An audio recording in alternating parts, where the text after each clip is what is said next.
एक छोटे से गांव में धीरेन्द्र नाम का आदमी रहता था। धीरेन्द्र बहुत ही आलसी था। वह कोई काम नहीं करता था। वह महीने में केवल 1 या 2 दिन ही काम करता था और पूरे महीने घर में खाली पड़ा रहता था। एक दिन धीरेन्द्र सोचता है, इतने बड़े घर में मैं अकेला रहता हूँ। अकेले की वजह से मेरा मन भी नहीं लगता। गांव के सभी लोग कितने खुशहाल हैं।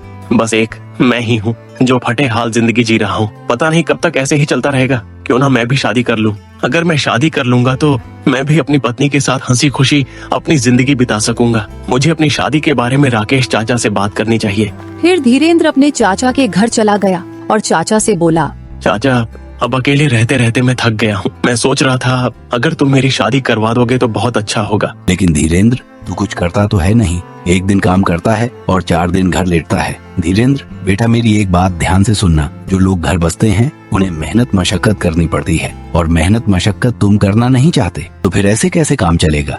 चाचा, मैं आपसे वादा करता हूँ मैं खूब मन लगाकर मेहनत करूंगा और पैसे कमाऊं, लेकिन आप मेरी शादी करवा दो दीजिए जिससे मेरा अकेलापन दूर हो जाए। ठीक है धीरेन्द्र, मैं जल्द ही कोई अच्छी सी लड़की देखकर तुम्हारी शादी करवा दूंगा। कुछ ही दिनों में राकेश चाचा ने धीरेन्द्र की शादी करवा दी। धीरेन्द्र जब अपनी पत्नी को लेकर अपने घर पहुंचा, तो धीरेन्द्र के घर की हालत देखकर उसकी पत्नी मोनिका घबरा गई। वह सोचने लगी, हे भगवान, यह घर है, यह कबाड़ खाना, क्या हाल बना रखा है घर का। क्या हुआ मोनिका, तुम क्या सोच रही हो? आज से घर तुम्हारा ही है। अब तुम आ गई हो तो तुम्हारी वजह से घर भी खुशहाल हो जाएगा। अब तुम आराम कर लो। मैं किसी काम से बाहर जा रहा हूँ, थोड़ी देर में वापस आ जाऊंगा। मोनिका पूरे घर की अच्छी तरह सफाई करती है और फिर खाना बनाती है। अपनी पत्नी के हाथ का खाना खाकर धीरेन्द्र सोचने लगता है, आज वर्षों बाद इतना स्वादिष्ट और पेट भर के खाना खाया है। अब मुझे किसी चीज की चिंता करने की जरूरत नहीं है। रोज मोनिका के हाथ का गर्मा गर्म खाना खाया करूंगा। यूं ही कुछ दिन बीत गए। जब मोनिका ने देखा कि उसका पति सारा दिन घर में पड़ा रहता है, कहीं काम धंधा करने नहीं जाता, तो एक दिन मोनिका अपने पति धीरेन्द्र से बोली, आप सारा दिन घर पर सोते रहते हैं, ऐसे कैसे काम चलेगा। आप कुछ करते क्यों नहीं हो। भाग्यवान, अभी थोड़े दिन पहले ही मैं ये सोच रहा था कि मुझे काम की तलाश करनी चाहिए। कब तक सोचते रहोगे। ऐसे सोचने से घर नहीं चलता है, काम धंधा करने से चलता है। अब केवल थोड़ा सा ही आटा बचा है जिससे 2-4 दिन की ही रोटी बन सकती है। अगर तुम काम नहीं करोगे तो भूखा मरने की नौबत आ जाएगी। अरे भाग्यवान, तुम चिंता मत करो। ईश्वर ने चाहा तो मैं जल्द ही कोई काम तलाश कर लूंगा। यूं ही कई दिन बीत जाते हैं। सारा घर का राशन खत्म हो जाता है। मोनिका अपने पति से कहती है, अब घर में भोजन बनाने के लिए कोई भी सामान नहीं है। मेरी समझ में नहीं आ रहा है कि मैं क्या पकाऊं और क्या तुम्हें खिलाऊं। लगता है अब तो भूखा ही रहना पड़ेगा। तुम परेशान मत हो मोनिका, मैं अभी घर के राशन का इंतजाम करके आता हूँ। इतना कहकर घर से चला जाता है। घर की यह हालत देखकर मोनिका सोचने लगती है, हे भगवान, मैंने क्या सोचा था और यह क्या हो गया। यह आदमी तो एकदम निखट्टू है। इसके साथ जिंदगी कैसे कटेगी। यह तो कुछ काम धंधा करना ही नहीं चाहता है। कुछ ही देर में धीरेन्द्र सामान से भरे 2 झोले लेकर अपने घर आता है। इतना सारा राशन का सामान देकर मोनिका अपने पति से बोलती है, आपके पास तो एक भी पैसे नहीं थे, तो फिर आप यह सामान कहाँ से लेकर आए। अरे भाग्यवान, मैं यह सारा सामान अपने दोस्त सुधीर की दुकान से उधार लाया हूँ। जब मैं कोई काम करूँगा तो उसके पैसे लौटा दूंगा। तुम ही उधार लाए हो। किसी का उधार करना अच्छी बात नहीं है। तुम कुछ करते तो हो नहीं, फिर उधार कैसे चुकाओगे। अगर तुमने समय पर उधार नहीं चुकाया तो आज उधार देने वाले कल इज्जत खराब करेंगे। तब क्या होगा। तब की तब देखी जाएगी। मैं मूर्ख नहीं हूँ, हर चीज का पहले से ही इंतजाम करके रखता हूँ। अब जब भी घर का राशन खत्म हो जाता तो धीरेन्द्र किसी न किसी से पैसे उधार लेकर घर का राशन ले आता। इस तरह उस पर काफी कर्ज हो गया। लोग अपना पैसा लेने के लिए उसके घर आने लगे। इस सब से परेशान होकर मोनिका अपने मायके चली गई। पत्नी के जाने के बाद धीरेन्द्र की हालत पहले जैसी हो गई। एक दिन धीरेन्द्र सोचने लगा, जब से मोनिका अपने माँ की गई है तब से मेरी हालत पहले जैसी हो गई है। ना तो घर में कुछ खाने को है और ना ही अब कोई उधार देता है। कर्ज वालों की सुबह शाम लाइन लगी रहती है। मोनिका सही कहती है कि उधार वालों के पैसे कहाँ से लौटेंगे। मुझे कैसे भी करके वो उधार वालों से अपना पीछा छुड़ाना होगा। एक काम करता हूँ, अपने ससुराल चला जाता हूँ। 1-2 महीने वही रहूंगा और खूब खा पी कर मौज करूंगा। कर्ज वालों से पीछा छुड़ाने का यह अच्छा तरीका है ना। यहाँ पर रहूंगा और ना ही कर्ज मांगने वाले मुझे परेशान करेंगे। अगले ही दिन धीरेन्द्र अपनी ससुराल की ओर चल पड़ा।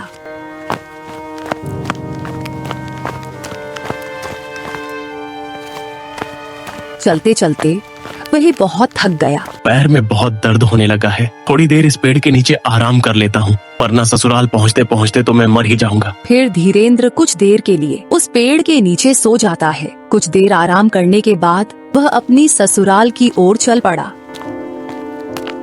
थोड़ी दूर चलने के बाद धीरेंद्र फिर से थक गया। कोई सवारी भी तो नहीं है जिस पर बैठकर मैं अपनी ससुराल जा सकूं। तभी धीरेंद्र की नजर एक घोड़े पर पड़ती है। घोड़े को देखकर धीरेंद्र खुशी से झूम उठता है। अरे वाह, इतना खूबसूरत घोड़ा है। इससे बेहतर सवारी मेरे लिए और क्या हो सकती है। लेकिन यह घोड़ा है किसका? इसका मालिक कहीं नजर नहीं आ रहा। लगता है ये अपने मालिक की नजर से बचकर भाग गया है। वाह, आज तो मजा ही आ जाएगा इस घोड़े की सवारी करके। फिर धीरेंद्र उस घोड़े के पास जाकर उसके पीठ पर बैठ गया। अरे वाह, ये तो बहुत ही सीधा मासूम घोड़ा है। इसने मुझे अपनी पीठ पर कितनी आसानी से बैठा लिया। अब तो मुझे अपनी ससुराल पहुंचने में बहुत ही कम समय लगेगा। मेरे सीधे और शरीफ घोड़े, चल जल्दी मुझे मेरी ससुराल पहुंचा दे। उसके बाद मैं तुझे पेट भर के काले चने खिलाऊंगा। धीरेंद्र के कहते ही घोड़ा चलने लगता है। फिर वह बहुत तेजी से भागता है। घोड़े की रफ्तार इतनी ज्यादा हो जाती है कि धीरेंद्र की हालत खराब हो जाती है। फिर धीरेंद्र घोड़े की पीठ से नीचे जमीन पर गिर जाता है। हाय, मार डाला कमबख्त ने। मैं तो इसे बड़ा सीधा समझ रहा था, लेकिन यह तो एक नंबर का बदमाश निकला। आज मैं इस घोड़े की ऐसी मरम्मत करूंगा कि यह भी जिंदगी भर याद रखेगा कि मेरा भी धीरेंद्र से पाला पड़ा था। रुक, अभी रुक, तुझे मैं अभी मजा चखाता हूँ। फिर धीरेंद्र ने उस घोड़े को एक पेड़ से बांध दिया। उसके बाद उसे पीटने लगा। एकदम धीरेंद्र के दिमाग में ख्याल आया कि कहीं इस घोड़े का मालिक मुझे घोड़े को पीटता हुआ देख न ले। अगर इसके मालिक ने मुझे देख लिया तो मेरी खैर नहीं होगी। फिर धीरेंद्र उस घोड़े को पेड़ से बांधकर अपने ससुराल की ओर निकल पड़ता है।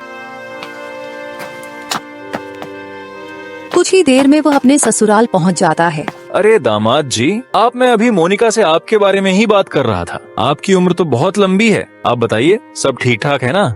हाँ ससुर जी, सब ठीक ठाक है। मुझे आपकी याद आ रही थी, इसीलिए आपके दर्शन करने चला आया। पास खड़ी मोनिका सब समझ रही थी कि धीरेंद्र झूठ बोल रहा है। वह तो मुझे लेने आया है। अरे मोनिका, तुम खड़ी खड़ी क्या सोच रही हो? बेटा जाओ, दामाद जी के लिए पानी वाणी लेकर आओ।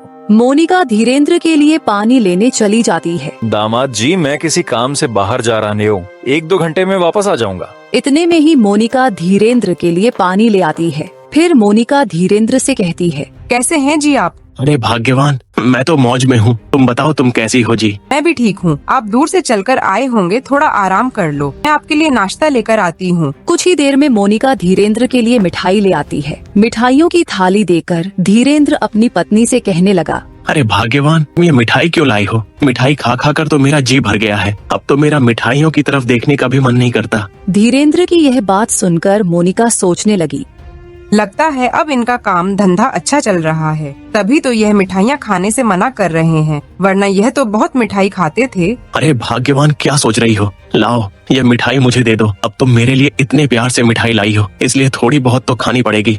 जाओ, अब तुम मेरे लिए कुछ खाने का इंतजाम करो। मुझे बहुत तेज भूख लगी है। मोनिका धीरेंद्र के लिए खाना बनाने चली जाती है। थोड़ी देर के बाद घर के बाहर शोर मचने लगता है। धीरेंद्र घर से बाहर आकर लोगों से पूछता है, अरे भैया, इतना शोर क्यों मचा रखा है? क्या बात हो गई? दामाद जी, इस आदमी का घोड़ा कहीं भाग गया है, लेकिन अभी तक इसका घोड़ा नहीं मिला है। ने ससुर की बात सुनकर धीरेंद्र सोचने लगा, कहीं इस आदमी का घोड़ा वही तो नहीं है जिसे मैं पेड़ से बांध करके छोड़ आया हूँ?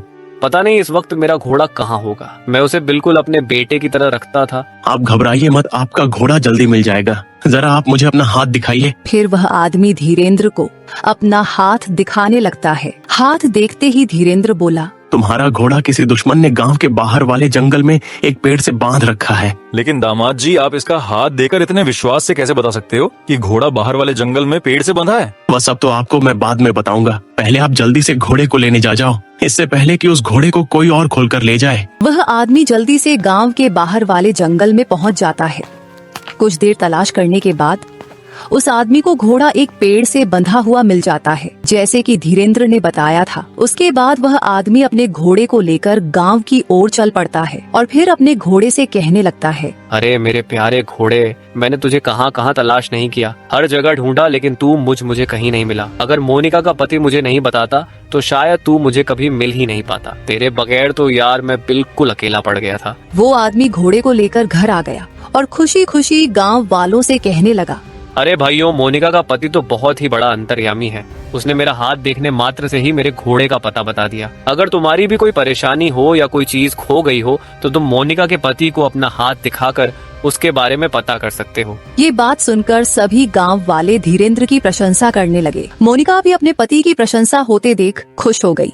एक दिन रात के समय धीरेंद्र को बेचैनी सी हो रही थी, इसलिए वह घर से बाहर आ गया और फिर वह घूमने लगा। घूमते घूमते वह जंगल पहुंच गया। जंगल में उसका सामना चोरों से हो गया। चोरों को देखकर धीरेंद्र बहुत घबरा गए। चोरों के सरदार ने धीरेंद्र से पूछा, तो और इतनी रात में जंगल में क्या कर रहे हो? धीरेंद्र बहुत ज्यादा डर गया। वह सोचने लगा, अगर मैंने इन्हें सच नहीं बताया तो ये चोर मुझे मार डालेंगे। ऐसा करता हूँ, इनसे झूठ बोल देता हूँ कि मैं भी चोर हूँ। तुम्हें सुनाई नहीं दिया मैंने क्या कहा तुम्हें? अरे भाई, गुस्सा क्यों हो रहे हो? मैं भी आप लोग की तरह एक चोरी हूँ। बस फर्क इतना है कि तुम लोग एक साथ मिलकर चोरी करते हो और मैं अकेला चोरी करता हूँ। आज कहीं भी चोरी नहीं कर पाया, इसलिए थक हार के अपने घर जा रहा हूँ। अच्छा, तो तुम भी हमारी तरह एक चोर ही हो। अब तुम्हें घबराने की कोई जरूरत नहीं है। तुम एक काम करो, हमारे साथ चलो। हमारे साथ चोरी करोगे तो खूब मौज करोगे। धीरेंद्र मरता क्या ना करता। ना चाहते हुए भी उसे चोरों के साथ जाना पड़ा। फिर चोरों का सरदार धीरेंद्र से बोला, देखो धीरेंद्र, आज से तुम हमारे साथी हो। मेरी एक बात ध्यान से सुनो। हम जिस घर में भी चोरी करने जाएंगे उस घर से हमें केवल वही सामान चुराना है जो कीमती हो और अपनी कोई भी ऐसी चीज वहाँ नहीं छोड़ना जिससे हम पकड़े जाएं। ठीक है भाई, मैं समझ गया। जैसा तुम कहते हो मैं वैसा ही करूँगा। फिर वह सब एक घर में चोरी करने के लिए घुस गए। सभी चोर चुपचाप सामान चुराने लगे। तभी धीरेंद्र की नजर पीतल की परात पर पड़ी। रात होने की वजह से वह परात सोने की तरह चमक रही थी। धीरेंद्र ने सोचा, अरे वाह, कितनी बड़ी सोने की परात है। ये इस घर में सबसे ज्यादा मूल्यवान है। अगर मैंने यह परात उठा ली तो चोरों का सरदार मुझसे बहुत खुश होगा। फिर धीरेंद्र ने वह परात उठा ली। अरे बारात तो बहुत भारी है, इसकी तो बहुत अच्छी कीमत मिलेगी। एक बार इस बारात को बजाकर देखता हूँ माल अच्छा भी है या नहीं। जैसे ही धीरेंद्र परात को बजाता है, घर के सभी लोग उठ जाते हैं और वह धीरेंद्र समय सभी चोरों को पकड़कर राजा के पास ले जाते हैं और फिर उस घर का मालिक राजा को सारी बात बताता है। क्यों भाई, तुम परात क्यों बजा रहे थे? परात बजने की वजह से तुम सभी पकड़े गए। धीरेंद्र बड़ी चालाकी से राजा से बोला, महाराज, मैं चोर नहीं हूँ। मैं तो बहुत ही सीधा साधा और एक शरीफ इंसान हूँ। मैंने तो इन चोरों को पकड़वाने के लिए परात बजवाई थी। राजा ने धीरेंद्र की बात पर विश्वास कर लिया। भला ये आदमी चोरों का साथी होते हुए भी परात क्यों बजाएगा? अवश्य ही इसने चोरों को पकड़वाने के लिए ही परात बजाई होगी। फिर राजा धीरेंद्र से बोला, शाबाश नौजवान, हम तुमसे बहुत खुश हुए। तुमने बड़ी ही चतुराई से इन चोरों को पकड़वा। या इस खुशी में तुम्हें 20 सोने के सिक्के इनाम में दिए जाते हैं। बहुत बहुत शुक्रिया महाराज आपका। अब मुझे घर जाने की इजाजत दीजिए। फिर धीरेंद्र 20 सोने के सिक्के लेकर अपने घर आ जाता है। जब धीरेंद्र अपने ससुर को 20 सोने के सिक्के दिखाता है तो उसका ससुर कहता है, अरे दामाद जी, इतने सारे सोने के सिक्के कहाँ से लाए हो? ससुर जी, ये सोने के सिक्के मुझे महाराज ने दिए क्योंकि मैंने चोरों को पकड़वाया है, इसलिए महाराज ने मुझे ये 20 सोने के सिक्के इनाम में दिए। दामाद जी, हम लोग तो रात से आपको तलाश कर रहे थे। हमने तो समझा था कि दामाद जी बगैर बताए अपने गांव चले गए, लेकिन आपने तो बड़ी ही बहादुरी का काम किया उन चोरों को पकड़वाकर। पूरे गांव में धीरेंद्र की होशियारी की बात फैल जाती है कि मोनिका का पति बहुत ही होशियार है। उसने गांव में चोरी करने वाले चोरों को पकड़वाया है। मोनिका अपने पति की बहादुरी की बात सुनकर सोचने लगती है, मेरी तो मती मारी गई थी, जो इनके बारे में ना जाने क्या क्या सोचती थी कि एक नंबर के निखट्टू हैं, सारा दिन घर में पड़े रहते हैं। लेकिन मैं तो गलत थी। यह तो बहुत ही समझदार और होशियार हैं। आज के बाद मैं इनके बारे में कभी गलत नहीं सोचूंगी। गांव के बहुत से लोग धीरेंद्र से मिलने आने लगे। धीरेंद्र भाई, आपने तो कमाल कर दिया, लेकिन हमें भी तो बताओ आपने उनको पकड़ा कैसे? अरे भाई, ये सब तो मेरी ज्योतिषी विद्या का कमाल है। मुझे तो एक दिन पहले ही पता चल गया था कि गांव में चोरी होने वाली है। फिर मैंने उन चोरों को रंगे हाथ पकड़कर राजा जी के पास ले गया। अब तो पूरे गांव में ये बात और भी ज्यादा फैल गई कि धीरेंद्र एक बड़ा ही ज्योतिषी है। उसके पास हर चीज की मालूमात है। एक दिन अचानक रानी का हार चोरी हो गया। पूरे नगर में चोर की तलाश की गई, लेकिन चोर का कुछ अता पता नहीं चला। फिर राजा मंत्री से बोले, चोर का कुछ पता चला कि नहीं? महाराज, अभी तक उस चोर का पता नहीं चला। लेकिन महाराज, हमारे गांव में एक ऐसा आदमी है जिसे हर चीज का ज्ञान है। वह जरूर हार के बारे में बता सकता है। कौन है वो आदमी जिसके बारे में अभी तक हमें पता नहीं चला? वह आदमी वही है जिसे आपने चोरों को पकड़वाने की खुशी में 20 सोने के सिक्के इनाम में दिए थे। सैनिकों, जाओ, जितनी जल्दी हो सके उतनी जल्दी धीरेंद्र को हमारे पास लेकर आ। फिर 2 सैनिक धीरेंद्र को पकड़कर राजा के पास ले आते हैं। फिर महाराज धीरेंद्र से कहते हैं, सुना है कि तुम बहुत बड़े ज्योतिषी हो, तुम्हें हर चीज का ज्ञान है। थोड़ा बहुत जानता हूँ, अन्यथा ईश्वर की कृपा से। ज्योतिषी धीरेंद्र, तुम वाकई आला सोच वाले आदमी हो। लोग अक्लमंद होते हैं, वह कभी अपनी सलाहियत की तारीफ नहीं करते। अब तुम मेरी बात जरा ध्यान से सुनना। रानी का हार कोई चुरा कर ले गया है। तुम्हें हर चीज का ज्ञान है। अब तुम हमें बताओ, रानी का हार कौन चुरा कर ले गया है? तुम्हारे पास कल तक का समय है। कल तक रानी का हार मिल जाना चाहिए, वरना तुम्हारी खैर नहीं। जो हुक्म महाराज, कल तक रानी का हार जरूर मिल जाएगा। इतना कहकर धीरेंद्र अपने घर चला गया और फिर सोचने लगा, अब क्या होगा धीरेंद्र? मैं रानी का हार कहाँ से तलाश करूं? अगर मैंने कल तक महाराज को रानी का हार नहीं दिया तो वो तो मुझे सूली पर लटका देंगे। मुझे यह मेरे झूठ बोलने की सजा मिल रही है। अब मैं क्या करूं? हे ईश्वर, मेरी मदद करो। धीरेंद्र यह सोच ही रहा था कि उसके पास उसकी पत्नी मोनिका आ जाती है। वह धीरेंद्र से कहती है, क्या हुआ जी, आप इतनी उदास क्यों हुए और आपको महाराज ने क्यों बुलाया था? महाराज को मुझसे कोई जरूरी काम था, बस इसी सिलसिले में बुलाया था। अच्छा, तुम जाओ और मुझे कुछ देर आराम करने दो, मैं बहुत थका हुआ हूँ। फिर धीरेंद्र घर के बाहर चारपाई पर लेट गया। वह पूरी रात सोचता रहा कि कल राजा मुझे मार देगा, इसलिए उसे नींद भी नहीं आ रही थी। तो धीरेंद्र उठकर बैठ गया और खुद से ही बातें करने लगा। आरी निंदिया, सुबह राजा गर्दन काटे तो हारी, इससे पहले राजा तो हारी गर्दन काटे, उससे पहले तू आजा। धीरेंद्र यह बात खुद से इसलिए कह रहा था कि नींद तुम जल्दी आ जाओ, सुबह तो राजा मेरी गर्दन काट ही देगा। लेकिन धीरेंद्र की बात उसके पड़ोस में रहने वाली औरत सुन लेती है। उसका नाम निंदिया था। वह राजमहल में काम करती थी। वही रानी का हार चुरा कर लाई थी। धीरेंद्र के मुंह से यह बात सुनकर वह औरत डर जाती है। अरे, लगता है धीरेंद्र ज्योतिषी को मेरे बारे में पता चल गया है। अब वह राजा को बता देगा। राजा मुझे और मेरे पति को मार देगा। फिर वह औरत धीरेंद्र के पास पहुंच जाती है और धीरेंद्र से कहती है, अरे, मुझे माफ कर दो ज्योतिषी, आप महाराज को मत बताना कि हार मैंने चुराया है, वरना महाराज मुझे और मेरे पति को मार देंगे। मुझे कैसे भी बचा लो, मैं लालच में आ गई थी। ठीक है, मैं राजा को तुम्हारे बारे में नहीं बताऊंगा। जाओ, व्यू हार मुझे लाकर दो।